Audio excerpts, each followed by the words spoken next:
Okay, I've drawn my superhero in Picasso's Cubist style, outlined it with a Sharpie marker, and then erased all the pencil lines so I have a really good surface.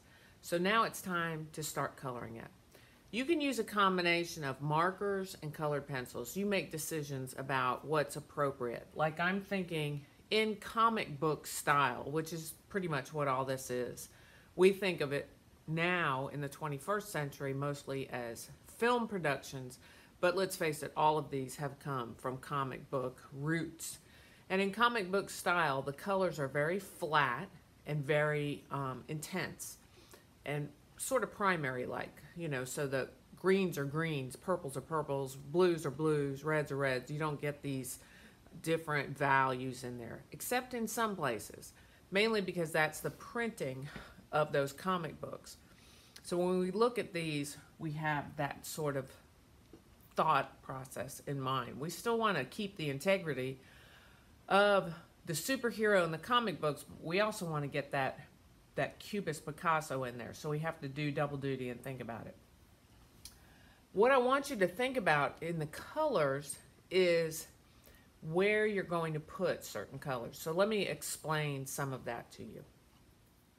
So when I look at Violet, I've got a marker that is skin color, and I've got black I can use for her hair.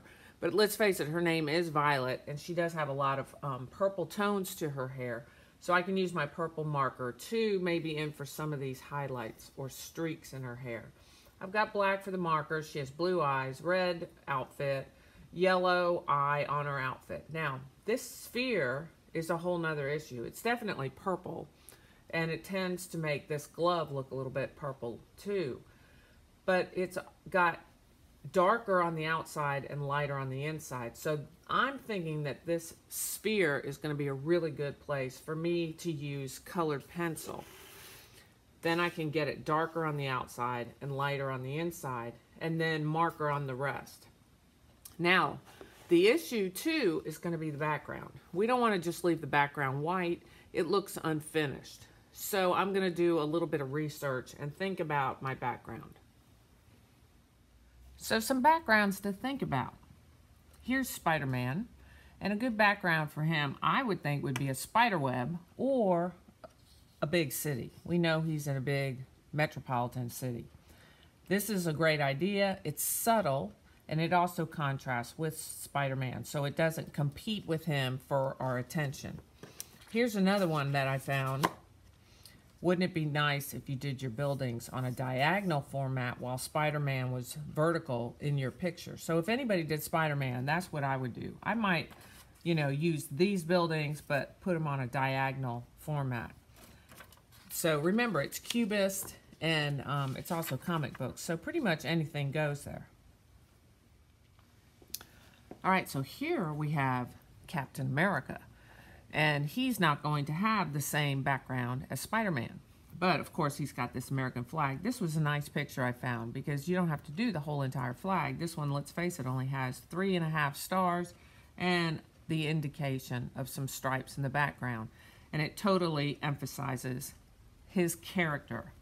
Whereas somebody like this one, Green Lantern, is going to have maybe that space background, or he's got that ring. And so a lot of the backgrounds I found with him had that ring projecting this image onto whatever surface might be around. So that's something to think about. I certainly wouldn't put this background with this character and vice versa. So think about stuff like that. What's going to enhance your character? So when I go back to my character and look at Violet, I found this one where she has just a black background. Well, I think that's too much competition with her black hair and her black mask. It's just too much black on black on black. She's going to get lost and we're not going to be able to see her.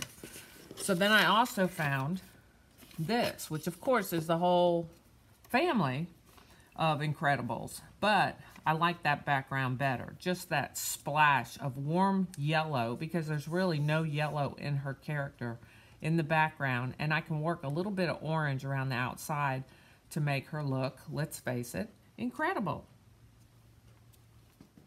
So if we go back to Violet, you can see that I've kind of added just a touch of those rays of explosion behind her.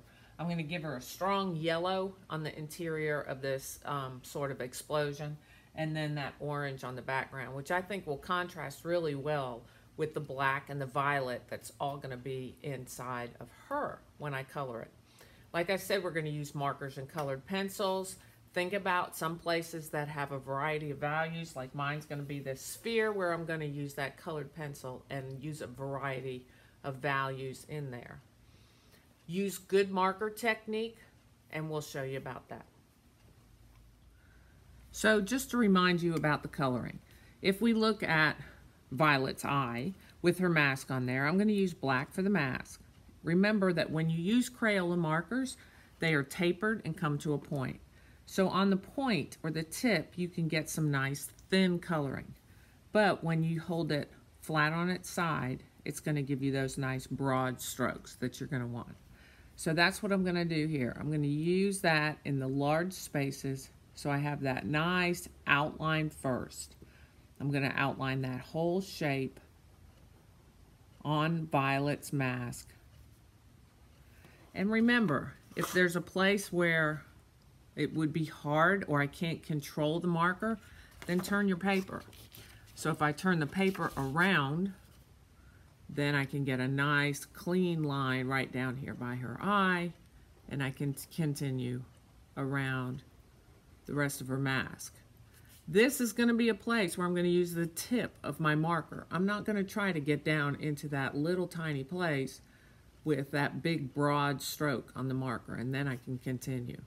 And then remember, you're going to layer some of these so that you color nice and solid. As 7th graders, we are not going to scribble scrabble. I don't want to see this. Okay? Get it nice and clean. Think about how those comic books look. Those colors are very clean and sharp and precise within each space that they color. Here I'm going to give her that blue eye. And I will leave just the white of her eye. We don't want to leave a lot of white space. You know, the whites of eyes and maybe teeth if they show, which I don't think superhero teeth show. They don't ever seem to smile. They're very serious. They have business to do. And then you can see I'm going to give her a little bit of that skin color around there and neatly layer it up. If I miss a spot while I'm using the side of my marker, then you know you just go back and fill it in. No problem. Okay? So I want to see really good marker technique, and I want to see an interesting background that goes with your character, and you're going to color this all the way out to the edges. Okay. Phew! That was a lot of coloring. And I've got her all done, and she's nice and neat. There are a couple of things that I did as I was coloring. I made some changes, and that was okay. I had to go get my pencil, and I had to get my Sharpie, and I had to go back and make some changes. One was that Violet has a collar around her neck. Before her red outfit, she had a black collar, so I wanted to kind of put that in there. And the other thing was I had way too much forehead, so I covered up some more of her forehead with more hair up there, so that she didn't have this headband just resting right on her forehead, because that's not her character. You can see that I used colored pencil on the sphere because I wanted to get it from darker to lighter right on there. So I did marker underneath first, let that dry, and then I did the colored pencil on top of it. So I could layer them a little bit like that. I might even go back and do a little bit more colored pencil in her ear so that it shows some depth. Right now it's super flat right there. But other than that, she's looking pretty crazy right now. But we know it's Violet. It is colored all the way out to the edge of the paper. Very limited white space in there. One thing that I remembered very quickly was to use a paper towel to protect my work while I was coloring. Because remember, we are human beings, we're full of water, and you're using a water-based marker. So the fat part of your hand is going to smear that marker around if you don't use something to protect your artwork. So use a paper towel to protect your artwork. Don't forget to step back as you're coloring. I got kind of mixed up as I was coloring as to what shape was what color, and I had to step back and stop and say, okay, which one of these is a highlight and which one of these is really her hair and which one is her headband, because I almost messed up. So don't just start madly coloring in all kinds of shapes. Step back and say, am I still on track? Am I still doing the right thing? And then I also used a scrap piece of paper just to make sure that my colors matched and they were the colors I wanted and stuff like that.